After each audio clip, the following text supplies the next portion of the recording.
We're staying at Planet Hollywood, and this is our first time doing a review on this property. So let's head on inside and see if we give this place a thumbs up or a thumbs down. If you're coming in by Uber or taxi, that'll take you right into the hotel lobby. But if you're coming through the parking structure or through the casino, you'll have to take the escalator down into the lobby.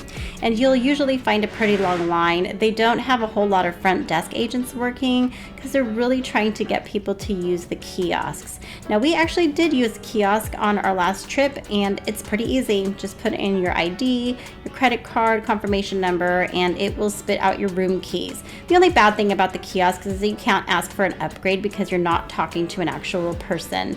So let's go on into our room and have a look.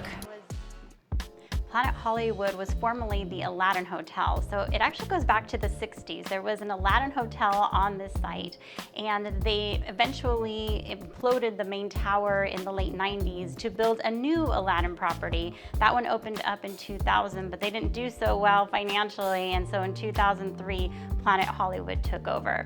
So now here we are, we're in a basic room at Planet Hollywood. This is 450 square feet, and let's talk about what it has to offer. So when you first walk in, you're immediately gonna see the bathroom off to the side. And let me tell you that the basic bathroom in the Planet Hollywood is pretty darn large. You have a separate room where the toilet is, a separate shower, a nice soaking tub, big counter space, plenty of room to put all of your stuff.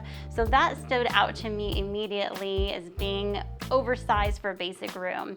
You come into the room itself and the furniture is well maintained. There's not any nicks or scratches. It's very modern, and you have artwork that's on the walls. There's a nice wardrobe, and that's where you're gonna find your full-length mirror. I was looking around this morning and couldn't find my mirror, and I looked into the wardrobe and there it was. The beds themselves have mattresses that are firm, which I didn't think I was gonna like, but I actually did sleep pretty well on the mattresses. And then you have the windows. So it's a little odd the way that the windows are set because there's a full wall of curtains, but you go to open the curtains and it's actually only half of a window. And us, well, we're staying on the 7th floor, and let's just say that our view is not the best, but we can tell you where all of the HVAC units are and all the electrical stuff. So if you need to find out where those are, we got you. There's about 65,000 square feet of gaming area here at Planet Hollywood, which is sort of smaller than some of the casinos in the area, but it really doesn't feel small. The ceilings are so high, it feels big and open. It's roomy in here, and there's about 950 slot machines, 86 table games. A lot of the slot machines are ones that we like, so I think we're gonna go play for a little bit.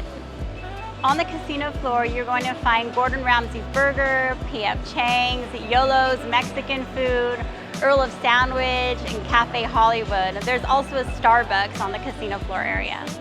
On the mezzanine level, which is right above the casino area, you will find a couple of restaurants here. There's Koi, a sushi restaurant. I've eaten here before, it's really good. The Strip House is a steakhouse here. There's also the Criss Angel Theater, so if you want to watch Mind Freak by Criss Angel, this is where you're going to come. And there's also the spa and the fitness center on this level. Now, if you look over the side though, you get a really great view of the casino floor. Right outside on the Strip, in front of Planet Hollywood, you'll find Pinup Pizza, which is probably my favorite place to come and get a slice on the Las Vegas Strip. And then right next door to that is Chick-fil-A. If you come into the Miracle Mile Shops that is connected to Planet Hollywood, you're gonna find a few restaurants here that have specials all day long, like cheap food. So Ocean One has really great drink specials, and food is super cheap. There's Blondie's that also has different specials going on. We came to La Salsa for breakfast right now, and I got the breakfast special, which is $5.99. You get 2 eggs, any style, meat, your choice of meat. So I got bacon and breakfast potatoes, and your choice of either corn or flour tortillas for $5.99. That is not a bad idea, and I want to kind of try it out, but just note that if you want salsa, they're going to charge you an extra $1 for a cup of salsa. So. Planet Hollywood's in a really good location. You can take a pedestrian bridge and cross over to the Cosmopolitan. Right next to the Cosmopolitan is Bellagio, and then across the street from Bellagio is Paris, so a lot of good hotels in this area here. And I would say that Planet Hollywood is a really good value for this area considering the other hotels. The rooms are really good here at Planet Hollywood, and there's a lot of shops, restaurants in the Miracle Mile shops that is connected right to Planet Hollywood. So really good value. I think you're gonna get your bang for your money here. having the Miracle Mile shops attached to the property is a huge benefit. Not only do they have restaurants and mall shops, but they also have places like the ABC store. So if you forgot something or just want to get snack or water, you've got that. There's also cool places like the Cereal Killer place where you can come get a bowl of cereal. When you come into the pool area here at Planet Hollywood, you enter in this huge deck space. So there's like cornhole games going on, there's a lot of lounge chairs, some raised day beds, there's blackjack tables, and a bar and cafe. And on either side of the deck space are pools. So there's one that is an adults only and one that is all ages. They're both very similar in size and shape as far as the pool is concerned, and they are all filled with cabanas and those raised day beds. Not a whole lot of free lounge chairs though, so you'll want to get one over here in this deck space. But the only real difference between the two areas is that the adults only space has a bar and there's a stage for a DJ. The one thing that Planet Hollywood does have at their pool area that I haven't seen anywhere else is they have a flow rider machine. So if you want to try your hand at surfing, you can pay $30 and try out the flow rider machine. Right behind me is the Box Theater. This used to be called the Zappos Theater, and this is one of several theaters in this whole area here. So Miranda Lambert's currently doing a residency here. Next is Keith Urban. Kelly Clarkson's also going to be here. It's about 4,600 seats in this theater, so it's a good size, but not too big. There's also the Chris Angel Theater that's up on the mezzanine, and there's a couple other theaters, the V Theater and the Stax Theater, that are not part of Planet Hollywood, but are in these Miracle Mile shops. My overall thoughts on Planet Hollywood is this is actually a pretty ideal hotel if you're coming to Vegas. You have a great location right in the heart of the Strip.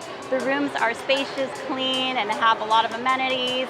The casino floor is very open and it just feels really good with music going on in there. The pool area is decent. There's just a lot going on. And don't forget about the Miracle Mile shops that are attached. That's a great place to go and get some cheap food, cheap drinks. You have additional stores in there. It's just an overall good choice for a Las Vegas hotel. And it's not overpriced. So I would say that this is really a special place. So if you're looking for another location in Las Vegas, this one might be a little underrated sometimes. Check out the Horseshoe. We did a video on that. We'd love for you to have a look. Well, thank you so much for watching, and we will see you next time.